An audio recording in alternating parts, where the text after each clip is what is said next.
House Dayne of Starfall.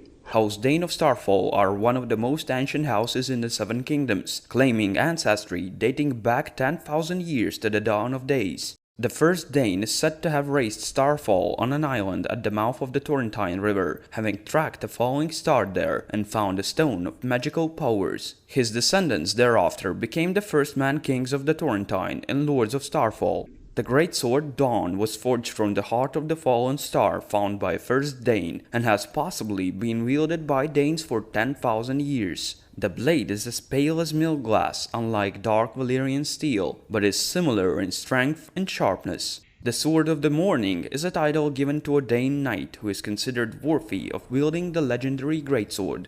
Unlike other houses who have ancestral swords, House Dayne does not pass its sword from lord to heir. Only a knight of House Dayne who is deemed worthy can wield Dawn, and the Sword of the Morning is envied throughout the Seven Kingdoms. The last known user of the sword was Sir Arthur Dayne. The Danes have taken part in many battles between Dorne and the Reach. In particular, they have been killing Oakhearts for thousands of years, and King Samwell Dayne, called the Starfire, once burnt Old Town. The last Dane king, Vorian Dayne, known as the Sword of the Evening, was defeated in Nymeria's war and sent to the Wall. Afterwards, the Danes supported Nymeria against King Yorick V Ironwood. Nymeria's third husband was Sir Davos Dayne, the Sword of the Morning. However, Nymeria, Princess of Dorne, was later succeeded by her eldest daughter by her first husband, Mors Martell, not her son by Davos. Sir Arthur Dayne, the Sword of the Morning and the deadliest knight of Aerys' second Targaryen's Kingsguard, led the campaign against the Kingswood Brotherhood, an infamous outlaw organization that gained recognition by kidnapping several nobles. The Brotherhood was sheltered by the small folk of the Kingswood, preventing the royal forces from finding and ending the outlaws. To defeat the Kingswood Brotherhood, Arthur Dayne gained the trust of the small folk of the Kingswood by paying for what he and his forces took and taking their grievances before King Aerys II Targaryen. The Smiling Knight was Bandit's fiercest fighter, and in a climactic clash with bandits, the young Jaime Lannister, Sir Arthur Dayne, and Sir Barristan Selmy faced off against several notable outlaws, including the Smiling Knight. Sir Jaime Lannister recalls that the Smiling Knight was his generation's Sir Gregor Clegane in terms of man's eagerness to best him in combat. According to Jaime, the Smiling Knight was a madman, cruelty and chivalry all jumbled up together, but he did not know the meaning of fear. Sir Arthur Dayne fought an extended exchange with the Smiling Knight until the Smiling Knight's sword broke. Arthur paused the fight and allowed the outlaw to take a fresh sword. The Smiling Knight did so,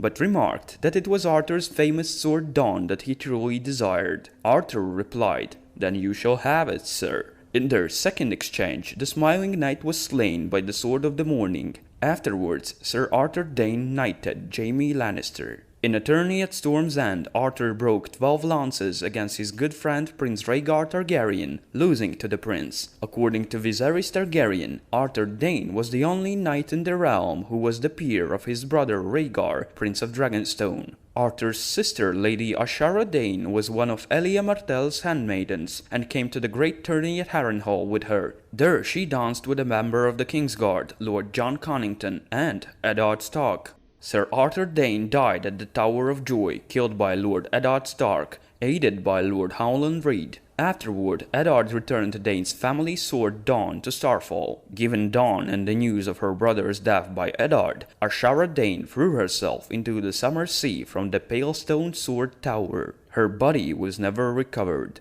According to her sister, Lady Alyria, Ashara loved Eddard. Many believe her, or the wet nurse Villa, to be the mother of Eddard's bastard, Jon Snow. The current Lord of Starfall, Edric Dayne, is the nephew of Arthur. Edric was sent to squire for Lord Beric Dondarrion. Edric Dayne accompanied Lord Beric Dondarrion in his mission to bring Sir Gregor Clegane to justice. When their band was ambushed at the Mummers Fort, Beric was killed. Edric defended his body, however, allowing it to be recovered and later accidentally revived by Thoros of Myr. The Danes are considered stony Dornishmen because of their fair skin, unlike fellow countrymen more influenced by the Rhoynar. Danes have been observed with dark blue or purple eyes, yet Danes do not have Valyrian roots. Instead, House Targaryen of Valyrian descent does have Dane's blood in their veins. Lady Diana Dayne was wife of King Maekar I Targaryen and the mother of Daeron, Aerion, Aemon, Aegon, Daella, and Rhae Targaryen. She died well before Maekar's ascendance to the Iron Throne, thus she never became queen consort.